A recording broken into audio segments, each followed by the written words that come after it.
Nerds Against Normality podcast. Put on your glasses, unwash your hair, and I'll stop looking at myself in the mirror.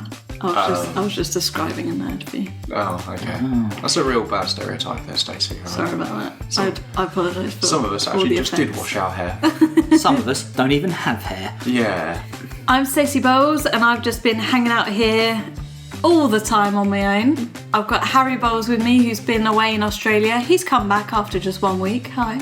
Good day. And Ben Sheridan, who I tried to get to leave. I changed the locks and he still keeps coming back. Always leaves the bottom window open though. Always forgets that.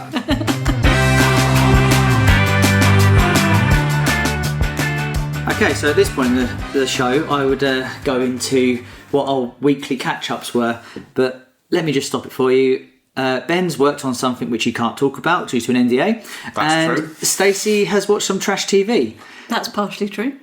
And as the only one out of the three that actually does anything, I've gone to Australia, and so I thought I would go over some of my little stories that I've had. Wow. Yeah. The only one that doesn't. God. That's fair. And he flew business. Of course, I snuck in. And he hasn't paid his tax. Of course, cut that. What's a visa? But yeah, I spent 3 weeks. Went 3 weeks to Brisbane, which is where my best mate lives. Oh, is that where you were? Yeah. I just didn't know that. I thought you were in I genuinely thought you were in Melbourne or something like that. Yeah, I mean, who cares? Where's Brisbane? It's in Australia. Okay. Never eat. It's Eastern Australia. But it's not traditional. Australia at all. No, it's a lie. I've just been in a motel playing Monster Hunter with Chris, mind. You still did something. Yeah. So I go over there. I've been over there a few times.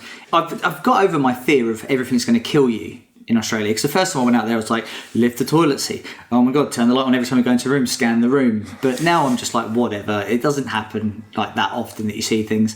But after the story in the previous pod about the spider falling into Chris's lap from the car, I got to relive that. He took me on a little journey, so we got to go through the same road, and he was like, this is where I pulled the visor down, this is where I almost crashed a car and killed my son, and this is where my son lost all respect for me.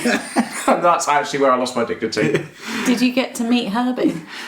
No, but every time we opened the car, right, you open it up, I would cautiously pull the yeah, I don't need that surprise. I'd pull the visor down, like thinking, "Oh my God!" But what? Could you imagine? No. Like, horror stories. Did you get in the car then pull the visor down? No. Okay, good. Because I would have thought you would be absolutely insane if you just sat there with the visor above being like, "Whatever happens today, happens today." Just roll the dice. Oh, literally, I can't live like that. I would be outside and I would. Did you see anything out there that was like, oh, there it is again? The only thing I saw, I didn't get to see any fun spiders. I didn't see any. No spider is fun. No snakes. We had a gecko that lived with us for a little while. That was cool. And then apart from that was toads, which are funny little creatures, right? So Chris has got a dog, a bulldog, and we're out in the garden having a barbecue. If you could get any more stereotypical, no. Plenty of shrimps, and Loki's the dog's name, and literally Loki's like getting a bit frustrated about something in the garden. We're like, oh God, what's this? Shine a torch, and it's this toad jumping. Now dogs lick them to get a high. Oh, this is true. This is true. I thought this was made up. No. They actually want to get high? Yeah. Oh. There's a whole trade around it. Have you not seen that Panorama documentary? Apparently not, but I'm gonna. Well, that was made up. Yeah, so we had to get the dog in because, Because it was off its face. This way, Loki. You'll be okay. He was just listening to the Jimi Hendrix Experience. Thinking it never got, is anything real, man? Thinking it never got better than these days, man. I'm going to go join a cult. No, that was good. But going back to landed 6 a.m. Had the pleasure of going to an 8-year-old's birthday party straight off the rip. Nice. It was Chris's son's birthday, which was awesome because to set up and there was lots of screaming children. and lots of people you don't know, and you're jet lagged and you're tired. Did you feel like you were hallucinating? No, it was fine. It was fine. It was a toad that he just licks. The dog brought him it. Nobody warned me about it. Why would you lick it? Perfectly healthy toad. Why was that your first thought?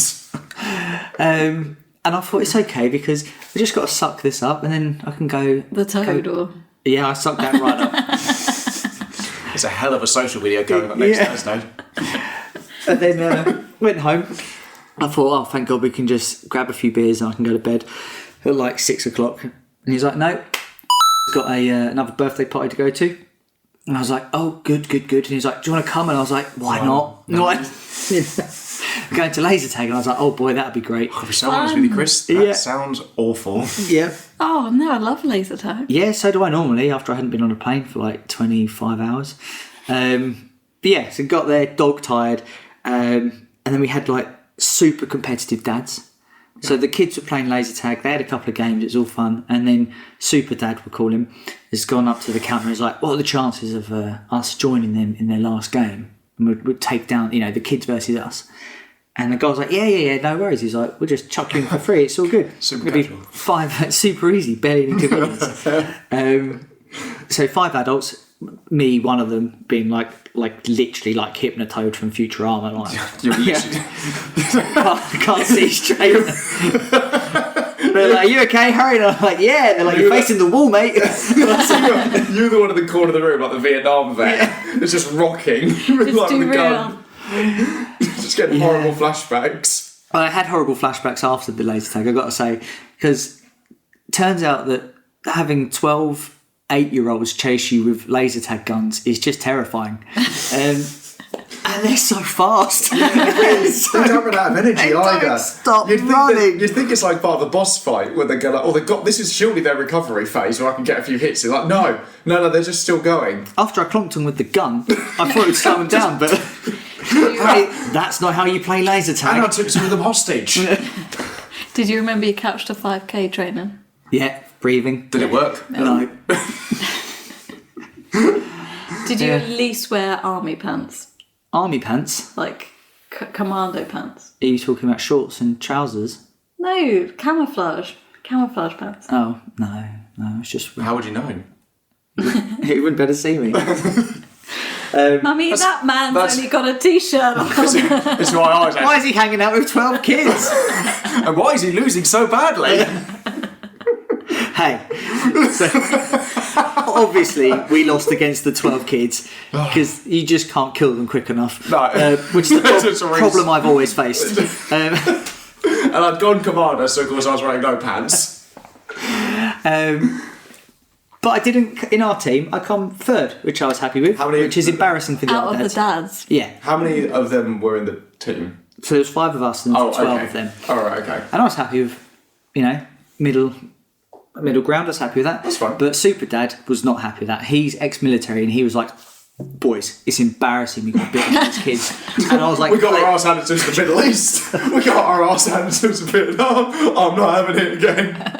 I was like, please, sir, I just want to go home. I'm not a warrior. I'm going to take the L and I'm just going to go to bed. I'm going to evacuate. Yeah. Did he slap you around the face and he was like, get it together? This is laser tag, man. That's how he's crying. I just want some Doom Bar. Yeah. Oh, no, you wouldn't get anything out of that. No. There. No, you just got to drink piss and deal with it. Was he, what branch of the military was he a veteran of? I have absolutely no idea. Oh, okay. If you ever... I could barely stand up at this point. When he was talking to me, I was just... in films, when grenades go off, it's like... like, that's what it was like. It's like Saving Private Ryan. Just shaking my shoulders, be like, you with me, son? You with me? And I'm like, kids everywhere, man! It's coming out of the trees! Just looked at this guy trying to pick up his arm. Yeah. Just like, it's so intense. Do you remember his name? No. Super Dad. Dad in Chino. If you ever need a very funny story from Oz, it's one of the only other stories I know. We look up the Great Emu War. Great Emu War? Yeah. Anyone Did who's they like, play laser tag too? No, they wish they had. They come to fucking play. really did. Anyone who's listening, just Google. Actually, if you're in a car, just look out from your windshield and just start Googling it now. The Great Emu War, where the Australian military went up against a herd of emus and lost. They are very fast. They're so bulletproof as well, apparently. They brought machine guns and just kept coming. Oh, this isn't like... No, this is a true story. No. This is real. The Great Emu War of the 1800s. Yeah, so according to Wikipedia... Knew it! I didn't dream it! The Emu War was a nuisance wildlife management military operation undertaken in Australia over the later part of 1932 Oh, it was later. to address public concern That's over the more number of embarrassing. emus said to be destroying crops in the Campion district within Western Australia. They sent the Oz military out into the outback to take on a load of emus and lost. They had to retreat. The unsuccessful... Do you imagine your wife would look at you in your face if you came back and said we lost? The unsuccessful attempt to curb the population of emus employed by Royal Australian Artillery soldiers armed with guns, leading the media to adopt the name Emu War. And Well, I'm assuming they must have lost at some point because emus didn't have any houses out there or didn't run any shops. They've got one. oh no, yeah, but that's why you can't go into North Australia anymore because it's their territory. It's their territory. Yeah, there was a whole piece Kingdom of the planet. Yeah, of there was the emus. there was a whole accord things made up. What a wonderful day! You think the magpies are bad? Yeah, right. Emu together, strong. Next up, we went on a cemetery tour, which was fucking terrible. To put it bluntly.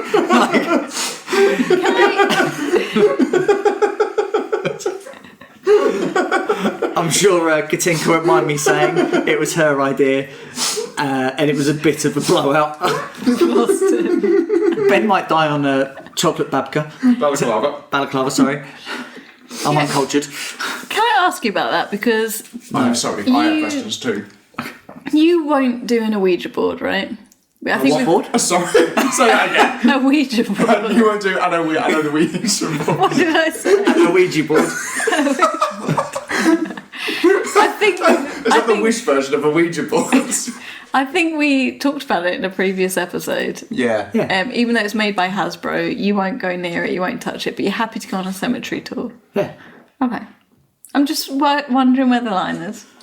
Well, we didn't take an Ouija board with us, so... I can't hear the difference when you were saying those. Those are the same words. Corporate wants to find the difference between these two words. Can you say it again? So there's... You're saying an Ouija. An Ouija? An Ouija. An Ouija board. Yeah. We now go live to our lady on the scene, Stacey. Stacey, where are you? Well, I'm in an Ouija, Tennessee, where the tornado is ripping through the town centre as we speak, Tem. What's the other version? Ouija. Ouija. I can't hear Ouija. the difference. Ouija. Oh, it depends where you're from. Yeah. There's no Anna before it. The Australians called it Chaz, was it? Ouija board. Yeah. That's what I said. Ouija. I'm so... Anyway. Don't worry about it. Do you know what's great? All I saw this is getting cut out. Because it's gone on too long. I'm about to have a fucking stroke. I'm so tired. I landed like 3 days ago. Don't do Since this on the then, podcast. went to a gig, got really drunk. I'm quite hungover. Yeah, I'm a bit sad. It's sort of got a bit too much, to be honest with you. I've got to record this fucking podcast for the 10 people that are going to listen to it. And we value you very greatly. I do like the idea that you went to the cemetery and you were looking like, oh, this is the ghost of a woman who killed her husband, and you're there like, that's silly, and then like the camera's in front of you, and then just an emu appears over the gravestone. They didn't bring up the Great Emu War. Oh, here's the memorial for all the people who died during the emu war. It's massive. There was a lot of deaths. I would have really rated that. I would have loved that. There's a list of all the people that couldn't do their job right and died during the Great Emu War. There's just a Somehow they got the guns from them. Turn the tide. Mr. President, they have nuclear capabilities. How? We didn't take anything. And then we went to a cool arcade place, which is called One Up Arcade. Me, Chris, and went there for the day, and it was awesome. It was just a warehouse, and you pay your $30 or whatever, and you get a stamp, and it's crack on, and it's got everything from your original Outrun, and you've got Galaga, Golden Axe, Streets of Rage, all the way through to more modern stuff where they'd like the latest Tekken, and they'd have like a PlayStation 5 set up, but you could have like Dragon Ball Z on there and stuff like that, which was cool. And they were genuine arcades. It wasn't like a modded one where you had one. It wasn't like an emulator. No, it's like one that actually is from that era, and they fixed it up and just keep it running. Yeah, and you can tell. There's a place like that. Well, again, when I was in Chicago, they had a similar place, and we were discussing this once. But isn't it? I found it really strange that there are some really modern games that still have arcade cabinets. Yeah, which means it must just be a Japanese thing.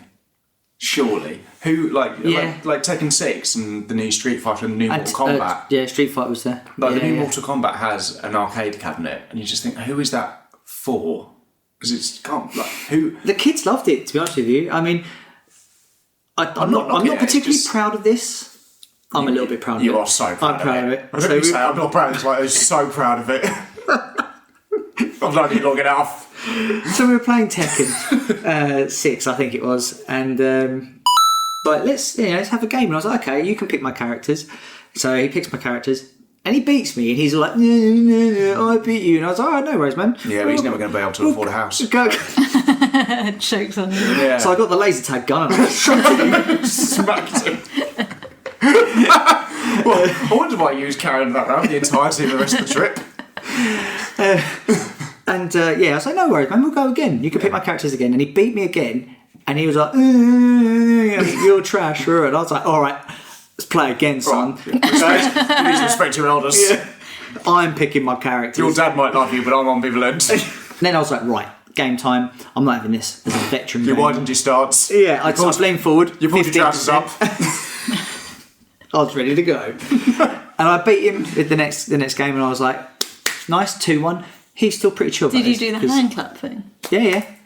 And he goes, again, because he's still winning at this point. I was like, okay. So I slapped him again. It was now 2-2, and he's still fine. He's still fine at this point. Did you do the mocking tone of... No. I stored it. Harry was the bigger man in this scenario against this 8-year-old. Okay.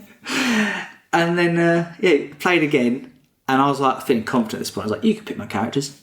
So he's picked my characters, and I've absolutely caned him. And I'm not kidding you. I've just gone straight in his face, and I was like, you see what you get when you mess with the warrior? And I was literally like full on in his face. I was like, oh! There is CCTV of this, so I want to try and find it. I might email the place. And he ran home crying. It is safe to say it derailed the day. You don't know sometimes as an adult when you're fucked up. That's not when I fucked up. That's coming up next. No! Oh, I really fucked up. Yeah. I would have done the exact same thing though. If somebody was all in my face about Time Crisis or House of the Dead, I'd have been like, right, you little shit. Yeah, you don't even know you're born. No, exactly. I'm about to put you back in the womb. Take your hands off me, officer. So that ruined the day, and we had to go home. But I say it now, I'd fucking do it again in a heartbeat. you got no regrets? No regrets. So you can't see the smile on Harry's face right now, but it's huge. If you're listening, just get better. Yeah, just get good. Just get good. In 5 years, I'll come back and I want to see it. I want to see improvement. Yeah. Turn to drugs. He's gone home and he's licking toes. He sided with the emus. Starting the rebellion. He's going to practice so much now with Jin, one of the best characters, and who you should really have in a fight. But he's going to side with Jin. Oh, really? I'll stick with that, yeah. I thought he gets beaten up by a panda. No, he doesn't, alright? Oh, he did, I did it. No, he's being played by an 8-year-old, like a chump. I like the idea that he's just going to keep practicing, I did actually, joking aside, play as Jin, and I did actually think of the debate episode. Yeah, he's a good character. I did win with Jin. Yeah, of course he did, because Jin wins with everything. He's going to be practicing like mad for 5 years, and then, what did you get there? And be like, I don't really play Tekken anymore. I'm more of a noughts and crosses kind of guy now. Call of Duty or nothing. Yeah, I'm really into Fortnite now. And I just start flossing in his face. So the mess up that I mentioned. Nothing to do with the arcade, nothing to do with that. We were driving as a little family unit at one point. No. We were going somewhere. I think we went to Eat Street, which is just like a food carnival place. I know the story. Yeah, and like, I want to listen to this song, and he's playing stuff like the Duck song, Then He Waddled Away, all that kind of stuff. Yeah, and, classic. yeah, these stupid little songs that he's got on YouTube, and I was like, you like stupid songs, do you? We should listen to Have You Checked Your Butthole?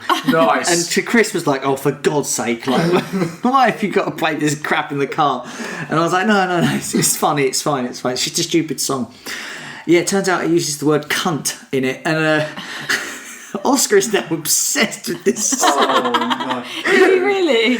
I'm not kidding you. We were doing the barbecue, and we just heard out of like it's in the background. Just heard him go skeet up, bottom, bottom. And I was like, Chris, I'm so sorry. Some teacher's going to be like, "Where's your homework?" And he'd be like, "Have you checked your butthole? Skeet up, bottom." Did he learn that at home? It was like, he learnt it from my first home. Oh my God! I was just like, as it played in the car, I just put my head in my hands, and I was like, "I'm so sorry, Chris." Because as soon as it laid the seed bomb, everyone was like, "Oh no!" Knows the word, obviously. Yeah, of course. He's like, "Oh, naughty!" Oh no! Bad Uncle Harry. There's also other. Yeah, there's a lot There's of things. other songs you could have played from that same artist as well that wouldn't have had it. But it wouldn't be as funny. It's now on his playlist. Yeah, Great. Yeah. Oh yeah. Great. Yeah, and it's made this podcast, so worthwhile. And That's good. And would have shown his mates by now. Oh, absolutely. Yeah. Yeah. There's a lot of angry parents out there. Yeah, absolutely. You started an outbreak. But we did a lot of film watching because, like I said, I'm not going over there for the sights and all that. You've I've done it. all that, haven't you? But we was going over there. We'd have a few beers in the evening, watch a few films. Yeah. And I thought I'd note down the films because obviously for the pod, and I would put just a little brief review, and you can take the review how you want because just in case we do review them, these are very short reviews. What did you watch? Kung Fu Panda 4, Black Belt Quality. The Hitman, Misfired. Which Hitman? Sorry to interrupt. The Hitman, the comedy one that came out Hang 6 on. months ago. Oh, I thought you meant the one based off the game. No, Hitman. Hang on. What he's doing here is he's putting a pun in. I think Ben got that. I did, yeah. Okay, right, I'm on board. I'll start again. Fair enough. I'll make it really clear that I got it this time. I am totally getting these references. My chances have fallen down. Okay. Ghosts of War, Stay Dead. Emu. Barbarian, Conan approved because of the podcast nice. called Nan. Very nice. You see the little reference I did there? That's good, right? I like that. Smile, From Ear to Ear, Immaculate, Far From It, Late Night with the Devil, Would Stay the Night, Trap, Suspicious Minds Make for a Good Time. That's a bit of a deep one. That's a nice one. Long Legs, Short Lifespan, Dogma, Catholicism Approves. Anyone who's watched Dogma will appreciate that. What's Dogma? Yeah, it's a cracking film. Oh my god. Transformers 1 at the cinema. Optimus Fine. Cool. Nice. Incantation. Not a Negatron. Not a Negatron. Oh no, Optimus Prime here. Incantation. Avada Kedavra. X. Don't Give It To You. Nice. Pearl Necklace. Great. Is that a good one or a bad one? Everybody's listening, Google that. Do it now, we'll wait. Which goes quite nice into this. Maxine with triple X in it. Worth risking my search history for. Great. James- What? You watched what? Maxine, but it's got 3 X's in it. Oh, okay, good. okay. Not So I've Maxine heard. Triple X. No. Although I would also be interested. I've seen that film. Is that Pearl Necklace review? Just Google it. It winds up in it. And crossover. the last one we watched was Jay and Silent Bob 2. Snoochie Boochies. Nice. Nice. Yeah. You've watched more films in 3 weeks than I have this entire year. And We watched a lot And of- we have a podcast now where we watch films. You really should watch some I more. really should watch more films. Talking of which, let's get on with the film review. Let's do it. Great. From one strange land to another. All right then. This week we'll be sharing our thoughts on the latest Guardians film, Guardians of the Galaxy 3. This review will be split into 2 segments, the spoiler-free review, and then once we have given our verdict, we will delve into spoiler territory. A short summary from IMDb, as I'm very hungover. Still reeling from the loss of Gamora, Peter Quill rallies his team to defend the universe and one of their own, a mission that could mean the end of the Guardians if not successful. It was written and directed by James Gunn, who also did the previous 2 films before pissing off to DC. It stars, apologies here for any of the names I get wrong. I know exactly which name you're going to struggle with. A couple. Chris Pratt? I think it's Pratt. Chris Pratt. Well done. Chukwudi Iwuji, Bradley Cooper, Pom Clementif, yeah, Dave Bautista, Karen Gillan, and Vin Diesel. With a budget of around $250 million, the movie earned $845 million, making it the 4th highest grossing film of that year. So it was a success then. It was a good success. When was it released, sorry? Last year. Oh, it was last year. Okay. That's enough blurb for now. What did you think, Stacey? I can't believe that we haven't seen it sooner, considering it was released last year, actually, because when Marvel was in its element, like, it would be, I'm going to get there, I'm going to see it on release, right? But I feel like since Endgame happened, it's kind of petered out a little bit, this is post Mm. Endgame, pretty much, isn't it? Because I mean, like, it's not it wasn't the first film post Endgame. This has been a while since. Well, this is long way. There's been lots of series. We've had quite a few films and TV shows come out since then. Yeah.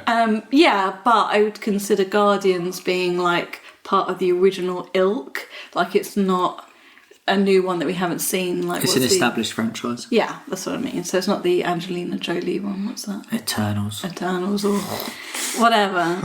So I'm surprised we haven't seen it sooner, actually. I thought it was okay. Mm-hmm. It had brilliant. It had your classic elements of a Guardians film that you love. It had a great soundtrack. It heralded back to the original soundtrack that everyone loves so much. I don't think that's a spoiler.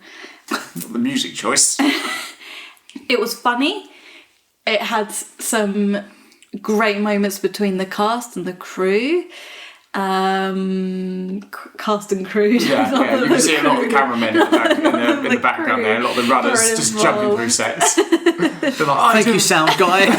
You're doing really well, Chris. Thanks, Tom. God, you can tell I'm tired now. But for me, so this film centred all around Rocket. I think that's not a spoiler. I would say it's his story, mostly. It's Rocket's story, which was interesting in the fact that we've not seen it in depth before, but I'm sorry I didn't care about it. I think that's mostly because you don't have a heart. Maybe so. And I think that's difficult for me to say as a vegetarian as well, who loves animals. You were rubbing your hands together the whole way. I think probably what it was that it was all so very predictable. And it was like, well, yeah, I can see that this is going to happen, and then it does. And you know what's going to happen because it's a flashback, and you've seen what happens to him, right? Yeah. Like, you know what's going to roughly happen because he's in the next 3 films. Yeah. Spoilers, but he's not going to die. No, but all the other stuff around it, which I can't get into without talking about spoilers, like, you can kind of see coming from a distance, I think. But I think this is my struggle, not just with this film, but with, like, this genre or, like, a Hollywood film is... It's easy watching, great, can switch my brain off to it, but you know what's coming down the line. So, like, you know, at the end of, or the last time we saw The Guardians, because we were trying to remember and recap this before we watched it, Gamora dies. Who? Oh, it's a fucking Ouija board all over again. And a Ouija goes out. You know, the green one, she dies. Glamora, because she's so glamorous. What did I say? I can't hear the difference. Gamora. Anyway, so we saw Guardians of the Galaxy. I'm saying it exactly as you're saying it. She dies. And then a new version of her from a parallel universe, or... It's a younger version. Well, it feels very much like and I'm trying not to go into too much detail for spoilers, but you kind of think, as you do with most of these kind of films, well, she'll go back to being the way she was, and she'll go back to joining the crew, and they'll end up getting back together at some point. So it just, there was like no surprises, no like, oh, I wonder if this is going to happen. So it just didn't keep me on the edge of my seat. Okay. Benji? I came just in the same way as I think you did, Stace, where I saw Endgame, and then since then Marvel has not been... Spider-Man. Yeah. Spider-Man, but again, saw Doctor Strange 2, didn't really think much of it, saw Ant-Man Quantumania, didn't feel much of it. Also, the other TV shows, didn't really think much of them. WandaVision was good. No, that was the one, and Loki. I didn't see it. You didn't? No, that's the thing, I haven't seen it. Also, I'll stand by it. Hawkeye was very good. Oh, okay. Yeah, and I was like adamant. I was like, this is going to be so average. It was good. Okay. It was good. I think that's the thing I just kind of... Yeah, so I've kind of been a bit like on the Marvel stuff for a little while now, and I think a lot of people have. Like, the fatigue has really set in with this franchise as a whole, because there's nothing really... Yeah, they've got burnout. Yeah, and I think everyone has at the moment. Like, because you've got the original stars much anymore. Well, apart from if you're Robert Downey Jr., then you can just literally like, it's like in case of emergency, break glass, and it's a new contract. So like, just sign it, Robert. So I've been a bit hit and miss on the Marvel films, but I've missed this one when it came out for whatever reason. Saw it for this. I really liked it. I really, really liked this one. Oh. I think that it just rounds off their story really well, and I don't think the stakes are as high in terms of like a universe thing, and I don't need it to be. I don't want it to be for this. It doesn't always have to be Thanos, right? No, I really liked the villain. Again, yes, some of it is very predictable. We'll get into that. Some of it was incredibly predictable, and I was like, well, that's going to happen, and that's going to happen, and that's going to happen. But that still doesn't take away from the fact that it was still a really good, for me, a really well-told story that has some genuinely quite emotional bits where I was getting a bit misty-eyed, and we know which bits. I just thought every character had their good moment, and everyone got their final sort of send-off that they wanted. And I just think that it was just like, it was all just well put together. It was like, everything was just put together, like all skibbled up into a nice little bow. So, yeah, that's kind of my sort of little review before we get into it fully. But I don't think the music was as good this time. Oh. Because I recognised one song. Really? Yeah, I recognised one song out The song from the first film. Okay, I recognised two songs. There were loads of good ones. No, I don't think so. No. There was, I recognised No Sleep Till Brooklyn by the Beastie Boys. Tune. Which, great moment, that came up on. I think that song was wasted because that song is used in a fight scene. Yeah. And there's lots of like, dun it, Yeah. dun, and there's no hits were synced, no shots were synced. No. And I was like, you are missing a trick here. Like, it would have been, or it's not every hit. No, but it would have been like, nice to have a couple done like something with it. Shot, Yeah, and also like you could have played it out a little bit longer. Like they do like the first three bars of it. And like, oh, that's really cool, and then it dumps it down because another character's walked in. And it's like, oh, just let me. These films are known for the music as well. Like, and I felt like so much of it now was just you heard it slightly off screen, or you didn't really hear it properly. I was like, I don't understand. You had Creep from Radiohead. Yeah. Oh, see, I don't know much Radiohead. Oh. Everyone knows that song, right? That's the first song, isn't it? Yeah, I think so. Oh yeah, I guess. Since You've Been Gone. Was that in it? Or was that in the trailer? No, apparently it was in it. That was, yeah. Okay. Getting a bit hungover. Dog Days Are Over. Yeah, all right, but that's. But apart from this. But that's not played in that era. But apart from education, the road, what have the Romans ever done for us? Yeah, but apart from that. Irrigation? Alright, apart from irrigation. Lord? Right, okay.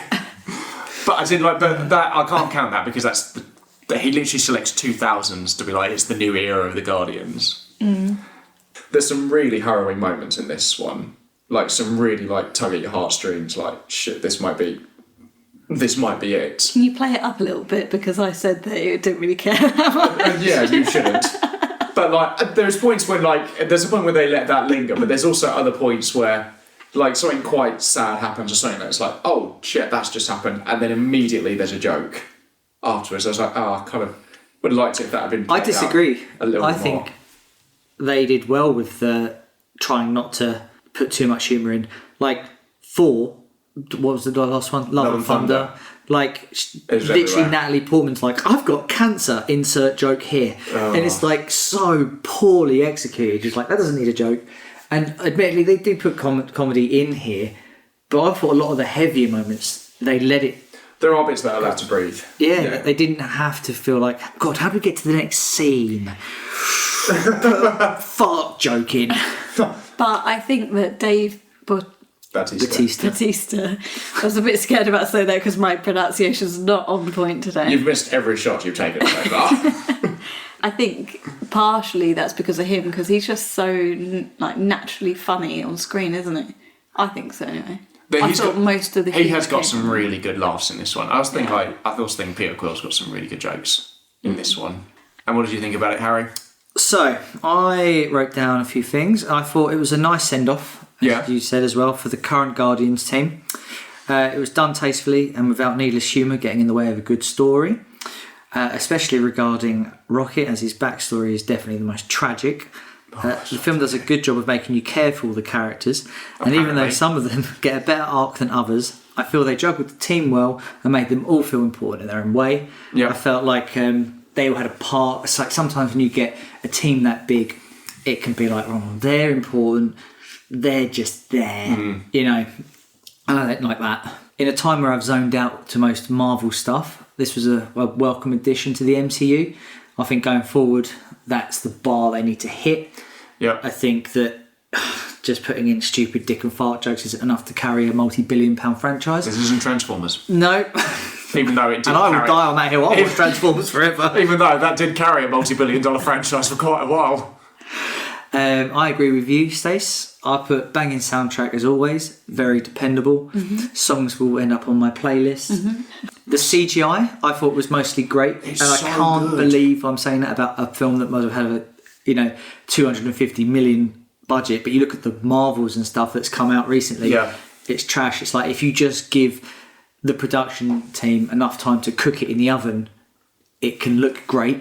My thinking with that, because I was wondering, I had the same note. It's like the CGI in this is flawless. I can't see anything wrong with it. There's a few little bits which are like Cosmo looks a bit CGI time because of the way she moves, but it's also I think it made her a bit more cartoony, right? The eyes. Yeah, she, made like her dogs animated. Dogs don't really like react like that. If they do, I'd love them more. But dogs don't have telekinesis either. Yet.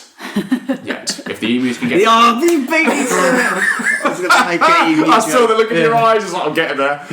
She licked a toad before she went on set. The whole film is just her off her tits. I'd love that if they cuts Just that. cuts to black. It's just her in the garden, just like just toad on the Growing side, I reckon it's like a heroin addict, just like. I reckon it's because I think because this film is so CGI heavy, because there's no environment in there that doesn't need some sort of set extension or some kind of element put into it. I reckon they actually was like, look, we really need the time to make this look good. And I think James Gunn as well, I think he's actually quite a good director with this, because I think he just stepped forward and was like, no, this is how I want it to look. Great use of the F-bomb. Yeah, they did one. They got one. Oh yeah, you love that. Because it's so relatable. So good. Like, open the door. How do you do it? The button. Press the button. I'm trying to. No. You're putting your hand on the key. The key on. He's like, right, and I've got the button there now. Fucking push it. On the fucking door. That's an insight into our lives. It's like, oh, yeah, it's very Aaron Stacey. There is a few like good swear words in this as well. Yeah, they do. Like literally, a few shits. Literally, like Mantis calls Gamora a dickhead at one point. It's like, you're being a dickhead. Well, I think that's a good segue to get into the spoilers. Yeah. Because we're running out of ways Can't to talk about dance this anymore. around it a little bit too. Do you right? want to do approvals? So yeah, approval. I enjoyed it. I would easily recommend it. I'd give it an approval. I'd give it an approval as well. I really recommend it. I'm not going to give it an approval. That's harsh. I know that is harsh.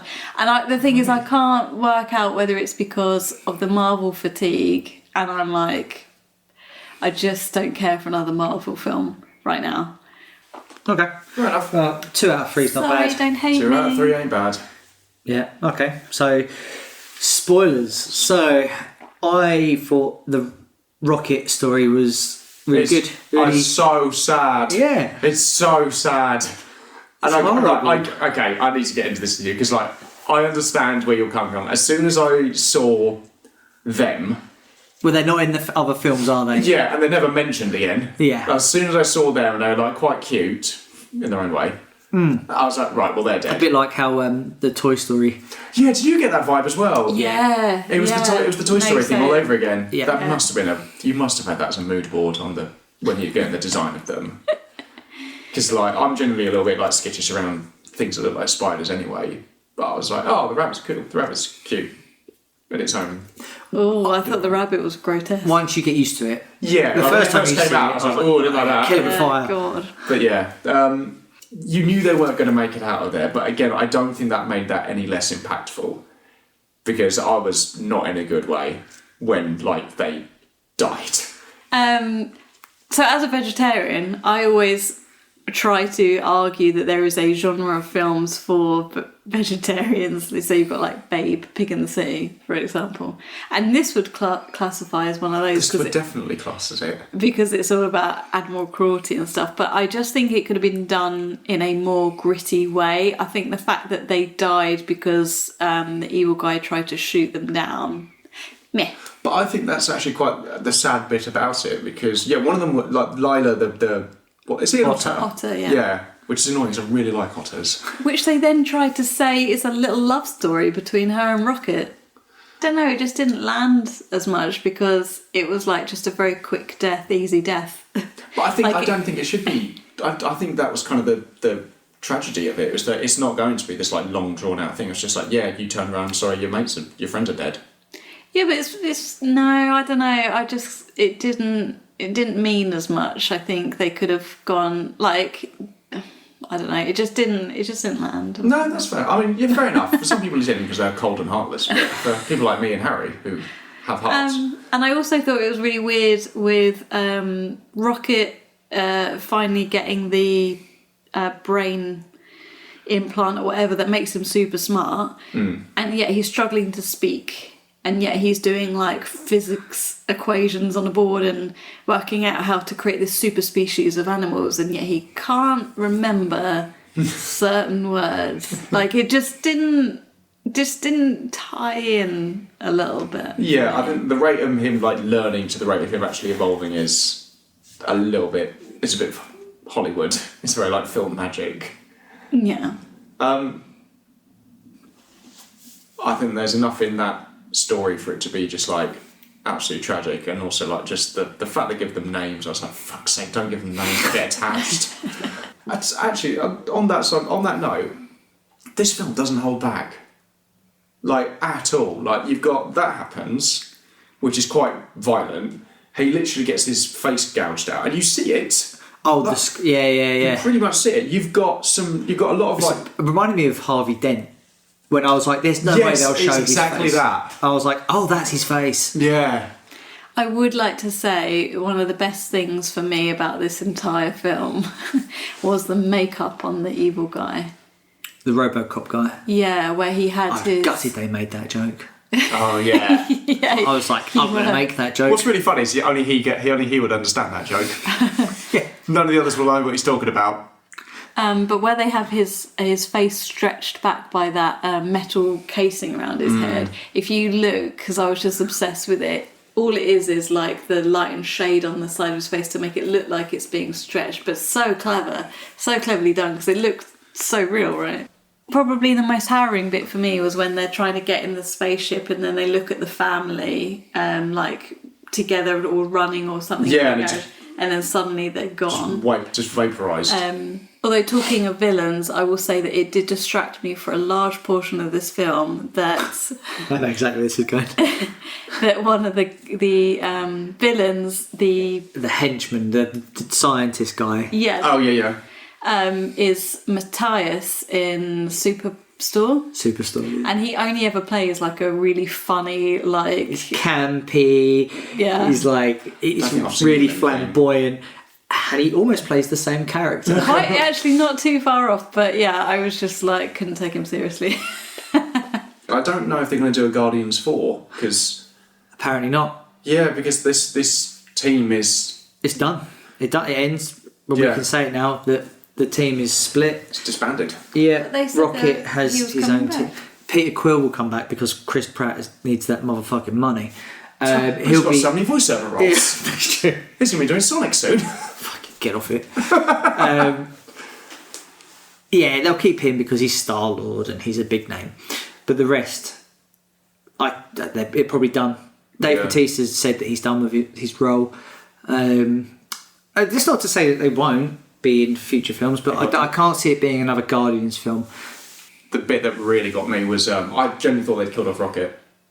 I genuinely thought they had. Like when he's literally his heart stopped, and also motherfucker, very good writing. I hate it. If there's ever a scene in a film where you've got a bloke who's in purgatory and like his friends like saying, "You can come with us," and he's like, "Oh yeah, I think I'm ready to go with you." That will get me. That will get me. My cold heartstrings will start being plucked, and I'm like, "Oh, for fuck's sake!" No, It was like so sad. No, but that's another thing that just didn't work for me. Like, again, it was like no substance behind it, because you're saying you didn't think he was going to make it, and he was lying there, wasn't he, with the machines all keeping him alive and stuff. And then, what's her name, grabs him off the table and they're flinging him around half the ship and he's fine. And then they just shove him back, put the mask on him and then bring him back. It didn't, he doesn't... I'll tell you what's not... in the whole, it's so predictable. Gamora, I thought they were going to do, she's going to go back to her old self. She's going to end up part of the crew. No, she goes back to her family. Her family are the Ravagers. They don't get together. There's no spark there. I thought that was going to happen. She ends up having respect for him. And she's like, I can see why I would fall for a guy like you. But it's not in... my story. Yeah. My story is with the Ravagers. But I think they're setting it up for the next film. No way. But there was a few moments in this. Again, because it was the last one, that always comes out when you do like your last film of a franchise or your last season of a film, of a show, or you do your last book. Like you think, oh, who's not making it out of this? Because it's the easiest thing you can do. It's like, we can kill him off now. And there was a moment I thought, fuck. Batista. I thought Drax had got it. Yeah. I thought, like, shit, he's dead. Because he come out publicly saying, I'm done with the character. Yeah. And I was like, well, good way of getting him out of it then is just be like, he was killed. He looked fried. And that's fine, because they found purpose for him later on in the film, and she's like, Drax the Destroyer, that's not your purpose. Your purpose is to be a dad. And I quite liked that. It'll be interesting to see who comes back if they do make another film. I just don't think they will. I just don't think it would be the same without Drax, because he was the main funny bits for me in this film. There's some he has got like the Zarg nuts. It's like, oh yeah, they're all out. Just gets another one. Groot's always there to get them out of any situation. Oh, that was nice as well. At the end when he says, I love you guys. Yeah. That was, that's what they hear. And that's kind of like that in the trivia bit is like, because you've watched him for 3 films or however many films with the Avengers, it's like you understand him too, sort of thing. Oh, because he actually said, "I am Groot," but for us, he says, everyone understands him because that's how they understand him. That's cool. Oh, I thought he made an extra special effort to speak. They were like English. Vin Diesel. $1 million a word. How much can we spare? 4 million. All right, I love you, everyone. Oh, that's too long. But I don't think they can't do another one because also James Gunn isn't doing another one, and I really don't think I've never been a big fan of someone going like, oh no, but only this person can make that film. It's like, no, anyone can. There's a lot of people that can make that film, but I really think James Gunn has had such a hand in crafting these characters, and has such a big part of. Well, you know the that Guardians he got of the Galaxy. fired. Yeah, he got sacked. He got fired mid-film, and they were going to pass it on to Taika Waititi to finish. Was they really? And he turned around and was like, "No, that's not how you do it. That's rude. That's just not right. I can't take on his project." He's like, he's done the other 2 films. They're his films. Thanks, but no thanks. And then Batista stepped up and went, "I don't agree with what he did." He's like, "But he's a stand-up guy. I defend him I think he's great. He is this film. He gets reinstated, or I walk." Wow. And the studio had to kind of eat some humble pie and go back and get him to finish it. I don't think this would have worked without him, really. Like, because it's also his writing and it's his style of writing that I think makes a lot of the comedy. It would have been terrible. I really like Taika Waititi, but you know what I was saying about the weight and the jokes coming afterwards. That is his thing. Yeah, and it would have killed. Yeah, it would have made the film worse. It's a different kind of comedy as well with Taika Waititi. I think he does a lot more wordplay. He does a lot of these these kind of little monologues which are really funny. But do they work in this for a Guardians film? Like, no. I think they work for Thor. In 3 it did. In 3, yeah. But yeah, so I don't think they do a Guardians 4, and also I don't really want them to do a Guardians 4. I don't either, and I'm also worried about Chris Pratt. I think he's doing okay. Yeah, he's doing fine. We both commented on how different he looked in this film. He's more lean, yeah. But anyway, it might because he's got other film roles, and also it's a lot of work to try and maintain that. I think he's in danger of now just being stuck in this loop of the Guardians thing and the Mario thing. I think he's shaken off Jurassic Park now, right? He's not doing another Jurassic Park. No, they're doing more Jurassic Parks. But he's not in him. Okay. Because that's what happened with Chris Hemsworth and Thor, I think, and he tried to branch out into comedy. Terrible comic actor, in my opinion. That's a whole other topic. Yeah. Good in the comedy in Thor, but because he is Thor. But yeah, but I think Ghostbusters. I think there's a lot of actors who got big with Marvel that are going to find it very hard to branch away from that. But it's like anyone who does a big. Holy shit! Robert Downey Jr. Has found it hard for life after Marvel, and he's like the top tier actor. Yeah, that's why I'm sad he's gone back. Actually, I think they're all sort of able to branch away from it. I think actually, again, it's not really a competition, but I think the one that's done the best out of Guardians has been Dave Bautista. Yeah, because he is a fucking good actor. He's so good. Yeah, and just everything. Like, I know you haven't seen it, he's so good in Blade Runner. For the part of it he's in, he's really good in Dune. Who was he in Dune? He was a commander, wasn't he? Yeah. General, yeah. He's in it, he's very good. He just gets beaten every time. Yeah. So that's kind of his character. Yeah. But we'd like to question one moment in it, which was when they're on the Guardian ship and they're being boarded, and you have some octopus creature that I remember that's going up the aisle of the spaceship, like flinging its arms, and it's going portal, portal, portal, portal. Oh, yeah. Doctor Strange, left, right and centre. Yeah. Is that okay? What, the portal thing? Yeah. I don't think there's any laws against it.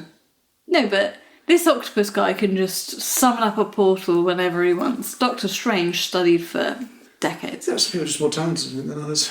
Yeah, but you don't know if portal. He could have been studying it for years. Yeah, you don't know. He'll probably get his own TV show now in Marvel at the moment. But you don't know. We've got so much hate against any animals.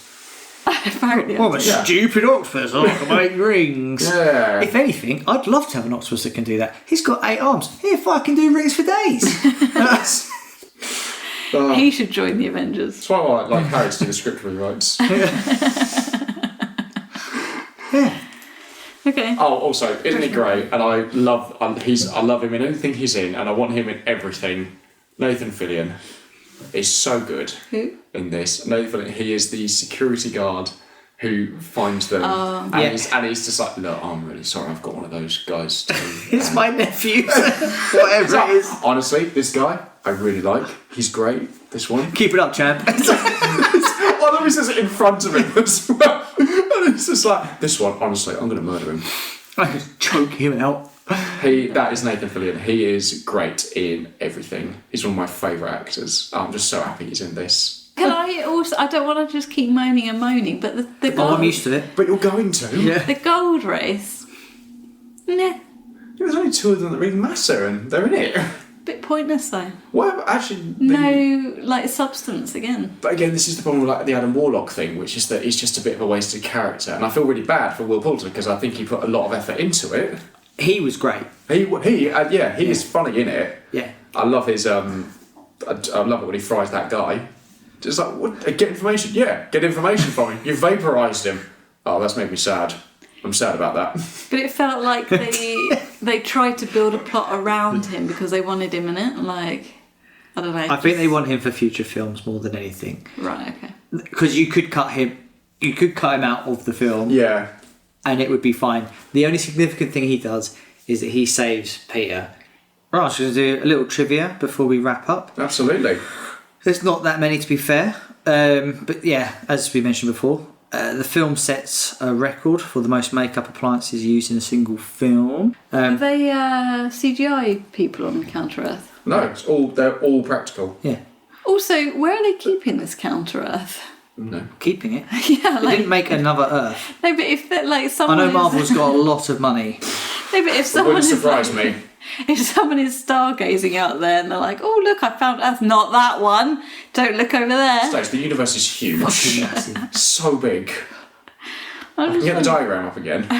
So the numbers are staggering, totaling 22,500 prosthetics, 500 wigs, and 117 pairs of contacts by the end. I'd like to They were say, used on more than 1,000 actors. I thought I'd you were like going to to say say shout condoms. out.